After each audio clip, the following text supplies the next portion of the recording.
Chapter 4. The jeep driven by Wilder came to an abrupt stop.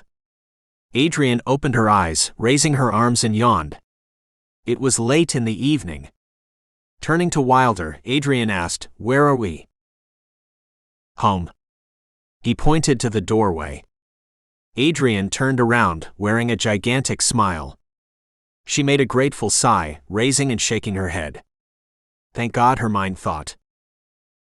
She was finally home, and soon to be in the safety of the walls she had not too long ago wanted to run from. She felt anxious. She needed to see her babies, and was nervous to see Lysel and Drayton. The babies were first on her agenda, behind her men. Wilder assured her that Lysel and Drayton were okay. It's the nature of a mother, and especially a young mother, to give attention to her young over a man, she thought. After making sure the babies were safe and well, she would go out to the hospital and attend to Lysel and Drayton, and try to raise their spirits. Drayton would get the news of her pregnancy, and that was sure to bolster his spirits. Well, she knew what Lysel was waiting for. It wouldn't be too hard to tell what he wanted to hear. When would he be able to make love to her? Adrianne didn't wait for Wilder to open the door to the SUV. She jumped out and headed for the large wooden door. She tried the handle, looking back at Wilder for the key. It was open, and standing in the room was Robert, holding onto Katie's hand. Robert's face wore a pale mask of concern and worry. He looked like he had aged from the last time she saw him. Robert had just turned 30, but he looked much older. When she left on that fateful day with Mina, his face was full, and his eyes had been bright whenever she saw him with Mina. When he wasn't working, they were strolling in the cool, brisk air, and he had his arms around her waist, and he never missed an opportunity to place his ear to her large belly and give it a kiss. That was how she remembered him, but not like the man she saw before her. He has no expression, and there are dark circles around his eyes. His face was sunken in, and his cheekbones were pronounced with a grim look about him, and his shirt and pants appeared to hang loose on his now emaciated body. This change had occurred all in less than 2 weeks. He looked like the walking dead with his joyless expression. "What's the matter, Robert? You don't look well." Adrianne made a gesture to hug him, and it appeared he thought first before he returned a small hug. Her mind was on her children, and Lysel and Drayton. She casually asked about his health. She didn't expect him to reply because she knew what he would say, so after the hug she turned without acknowledging Katie and bounded up the stairs. Adrianne didn't have time for pleasantries or an introduction to his teenage sister. She had heard about her and how accomplished she was, and that she wanted to become a doctor. She remembered Robert saying something about her leaving for college in the fall. Nevertheless, she skipped the introductions, reaching the second floor where her children were playing and sleeping. When she reached the hall, she made a sharp left and walked quietly with full anticipation to the nursery, disappearing into the room where some of her babies lay in their cribs sleeping or crying while the nurses fed the others. It was refreshing to hear babies crying. She walked to their cribs and reached and picked up her sons and held them, giving each of them a kiss. Then she left to take a shower and put on some clean clothes. She didn't want to risk them picking up a germ she had caught, because of her nightmarish trip in the forest with Bane. Turning to Wilder, who stood watching at the stairs, Robert said, "It was him again." His voice was without emotion, as if he was controlled by strings, and his words weren't coming from his mouth, but someone else. "What do you mean it was him?" Wilder asked, tilting his head to the side, with icy blue eyes staring at Robert. "Bane. This time he took your son." Wilder's eyes turned dark, his forehead furrowed as his eyes searched the room. His mind was separating and organizing, trying to solve the painful problem. He had to find a way to tell Adrianne. He had to find a way not to tell her. He asked himself which would be the best course of action, but he couldn't keep this from her. This was too important. Hunter had been taken by Bane. She would never forgive him. Strange and unsettling thoughts entered his mind as he gazed pointlessly in Robert's direction. Why did he not go after Bane when he had a chance? Why did he just leave with Adrianne? Was it because he wanted Adrianne more than he wanted to punish Bane, and he was grateful that he didn't harm her? But now Bane had struck a blow to his humanity by taking his son, and he knew Bane wouldn't be charitable when it came to the males in his family, especially his firstborn. One or both? He asked, breathless, focusing on Robert's eyes. His strong hands gripping Robert's weak shoulders. His steel blue eyes locked on Robert when it finally dawned on him. Robert watched Wilder, confused. Did he take both of my sons? Wilder whispered in a loud, painful tone, as if someone had just knocked the last breath from his body. He took Hunter, Katie blurted out. He said that he would sell him if you didn't bring Adrianne to him. How could he exchange his son for the woman he loved? Wilder asked himself. Wilder said nothing. He didn't have time. He had to find Bane and Hunter before it was too late. He didn't have time to tell Adrianne. She would think he had gone off alone and taken Hunter. That was better than the truth, but Wilder didn't want to lie to Adrianne. She would never trust him again. Give me 2 days and then tell Adrianne that I've gone after Bane, because he has our son. I know who he's selling him to. It's Mina's father. If I'm successful, then I will bring my son and Mina back. If not, none of us will be coming back. There will be no need for you to go there, unless you are looking for death, Robert. Robert glared at Wilder, but then blood came into his cheeks and his complexion changed. He smiled at Wilder because he had hope. He had every confidence in Wilder. He knew when Hunter had promised to bring Mina back to him, that it was the ambition of a young man. Hunter's ambition and enthusiasm far outweighed his abilities, but what Wilder said gave him hope, and that was all he needed, the hope to keep going. Hope that he would get his family back. Tell Devine not to come after me. He's in charge until Drayton and Lysel are well again, Wilder said. Those were the last words heard from Wilder, because he disappeared when Robert turned to speak to Katie, who stood speechless. I never asked you about what you were doing out in that shed. I trusted you to do the right thing, Robert said to a confused and upset Katie. You act like you were never a teenager, Katie blurted out. Of course I was one, and because of that, I know the pitfalls of falling in love early. But I had protected you for those few years by sending you to an all-girls private school. I wanted you with me, but I had to go to Alaska to work. That was no place for a young girl among packs of werewolves. Don't you understand? I couldn't risk bringing you with me. Robert hoped Katie would understand, but she wore a look of disapproval on her youthful face, her mouth tight, her jaw tense. I brought you here to be near me, because I was having a family. I wanted all of us to be a family. I thought you were mature enough. If you thought I was mature enough, why didn't you tell me about the werewolves and that you had married one? I didn't know how you would react. What would I have done? Do you think I'm that kind of person? She paused. I'm going to be a doctor for God's sake, Robert. You should have known me better. But then, how could you know me when you haven't spent any time with me? I could have learned from you as I'm doing now. You weren't ready. I guess now I'm ready, since I had to discover on my own that the boy I've fallen in love with is a werewolf. You are young. You will get over him. If he dies, I will never get over him. He's my first love and my first boyfriend. It doesn't happen that easy. Will you get over the loss of Mina and your children? Robert stood absent for words and defeated by Katie's arguments.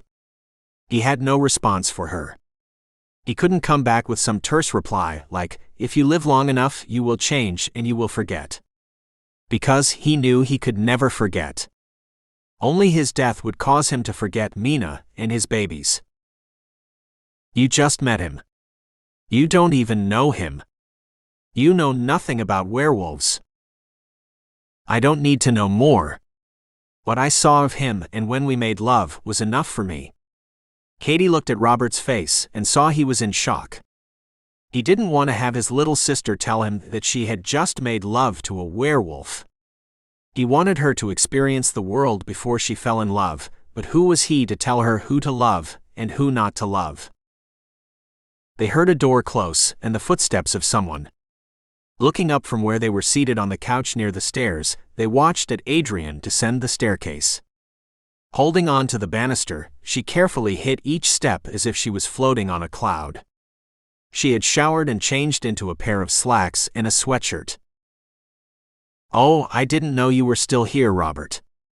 I was just going out to see about Lysel in Drayton. I have good news for Drayton." She wore a hidden smile. She put her hand to her mouth and blushed. Her eyes shone bright. "Adrianne, this is my sister, Katie." "Katie, this is Adrianne, Hunter's mother," Robert said, looking to Katie. Katie held out her hand, and Adrianne replied, "I heard so many good things about you. You're a pretty girl. You look like a girl yourself." "I didn't expect you to be so young," Katie said. "And what do you expect, coming from an older brother? Did he tell you how stubborn I am and never listen to him?" Katie glanced at Robert. "No. I wouldn't expect that he would, because I'm the same way. I think we have something in common. I didn't know you had met my sons." "Hunter. There's another one?" "Hunter and Devine. They're twins." Katie tilted her head and eyed Robert. She remembered Wilder asking Robert to wait 2 days before he revealed to Adrianne that Bane had taken Hunter. She glanced around the corner and heard a door close. Devine was headed in their direction after dropping his books in the library. Katie looked in astonishment. "He looks just like Hunter." "That's because we're twins. My name is Devine." He smiled at Katie with a bright smile and blue eyes locking with her green. He stood with his hands tucked in his pockets, gazing at her. He rushed around Katie to his mother. He leaned in to kiss Adrianne on the cheek. He held her tight and whispered into her ear, "I knew Father would bring you home. I love you, Mother. How long has Katie been here, and why didn't I know about her?" Adrianne grabbed Devine by the hands. "Let me see you. You've gotten so tall. You've changed, and where is Hunter?" she said, looking around, expecting him to come out of the library. "He's with Wilder," Robert chimed in, catching Katie's gaze. Devine never took his eyes off Katie. He had one finger resting across his lips, moving it back and forward as his eyes searched her body. "And where is that?" Adrianne questioned. "Wilder said he would be gone for 2 days, and since you have children to keep you busy, you wouldn't miss him," Robert said to Adrianne as he watched Katie and Devine talking and then strolling together, heading for the kitchen. "I guess he's right," Adrianne said.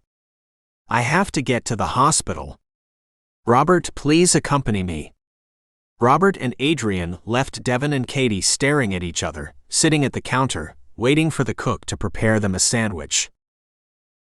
Although Devine was the image of Hunter, he didn't arouse Katie's senses like Hunter had. She didn't know what it was about Hunter that made her feel the way she did for him, or maybe she did. Was it that he was her first that made her so enamored with him? She didn't know the answer yet. "Are you staying on the compound?" Devine questioned. "No. We have a small house in Insatiable. Robert is never there. I live there alone with a nanny since I've been back from my private school. We had tutors and we were home-schooled by our father and mother," Devine added, looking intently at Katie. "That sounds interesting," Katie said, smiling. "I guess it can be. Would you like a tour of the grounds?" Devine stood, taking a bite of his cold, rare roast beef sandwich. He didn't like the taste of domesticated animals, but he would put on a good show for Katie. He wanted her to see how human he was, and he wanted to get to know her in more ways than one, and then break the news that he was a werewolf. Hunter already showed me everything I needed to see, Katie said. Her face had a warm blush. Her eyes lowered and she smiled, thinking about their time together. One that she would never forget. Did you see the dog kennels? Devin asked. No. That's something we didn't get around to. We have all kinds of dogs, Devin said eagerly. He placed his arms around her waist. You name it, we have them. He took her hand, jumped from the stool, and led her out to the kennels behind the barn and stables, where the horses were being groomed. Katie and Devin stopped in front. Katie stooped down to watch the young pups nursing their mother. That's a beautiful sight, she said, standing as Devin watched at her. You have so much land, why keep the dogs in kennels? It's for their own safety. There are packs of wolves roaming around here, especially at night. It's nothing for them to lure one of them out and attack. Wolves are constantly hungry when game is scarce. You mean they will eat their own kind? They don't see dogs as their own kind. Just like dogs are leery of them. They understand that there is a difference. The wolves see dogs as lazy and pampered. He looked around at each cage to see his dogs lying around sleeping. The dogs don't have to worry about their food, they are provided more than they could ever want. Some of the dogs are too fat and don't get enough exercise. Wolves are lean and hungry and don't wait for men to feed them. If they caught one of my fat, lazy dogs, they would have a feast, he said, smiling at Katie, who was traumatized by the thought. Hunter's hounds are lean, that's because he takes them hunting for ducks, especially his beagles. Just tell me which puppy you want, and it's yours. I can't decide. They are all so cute when they are babies. Devin took Katie by the hand. She let him hold it. He made her feel secure, but inside she was wondering what would become of Hunter. Devin was just a distraction to keep from worrying about Hunter. When you decide, I will bring it to you personally, or you can come here each time you are home on your break. That's a deal. She raised her hand to shake, and Devin pulled her close. She could feel him through the fabric of her jeans. She pulled away. I hope I haven't given you the wrong impression of me. I'm Hunter's girl. No. Of course not. I didn't know, but that doesn't mean you can't be my girl until he returns. I can't be anyone's girl. I'm devoted to Hunter, and I don't want to mislead you. You can't mislead me. I understand. They walked a few steps and then Devin stopped, turning to Katie. Could we just be friends? He said. That's doable, she said with a closed smile, and they resumed their slow walk back to the ranch. Can I take you to the movies? There's this movie Deadpool. Yeah. I wanted to see that too. How about if I pick you up at about 9, or do you want to go to the midnight showing? I think 9 is a respectable time, considering my brother will be checking on me now that I have become officially 18 and a woman. Why didn't you tell someone that you were having a birthday? I could have given you a party. That wouldn't have been right. Since Hunter isn't here, and what your mother has gone through, not to mention your uncles, there isn't too much to celebrate. Devin lowered his head. You're right, but that doesn't mean I can't celebrate with you. I might need more cheering up than you. Okay. We will celebrate my birthday if it means that much to you, Katie said. It meant a great deal to Devin. He had been around many girls from town, but they never stirred in him the passion that Katie was doing now. He didn't know why he was attracted to Katie, but if Hunter was drawn to her, it had something to do with them being twins. They looked alike, walked alike, and loved the same girl. How ironic was that? Not very, considering that his father and uncles loved and married his mother. But Katie was different. She didn't understand the werewolf's way. She didn't understand what Adrianne finally came to embrace. She didn't have the same feelings for Devin that she had for Hunter. Maybe it was because she didn't want to give Devin a chance to change her mind about Hunter. He was aroused by her, and found himself needing her as much as Hunter needed her now. Devin didn't know when Hunter would be back. Devin decided that he would be there to entertain Katie if that was all she wanted, and if she was a passing fling for Hunter. He loved and respected his brother, and for now he would back off, but not too far. Would his desires for Katie lie dormant during the full moon?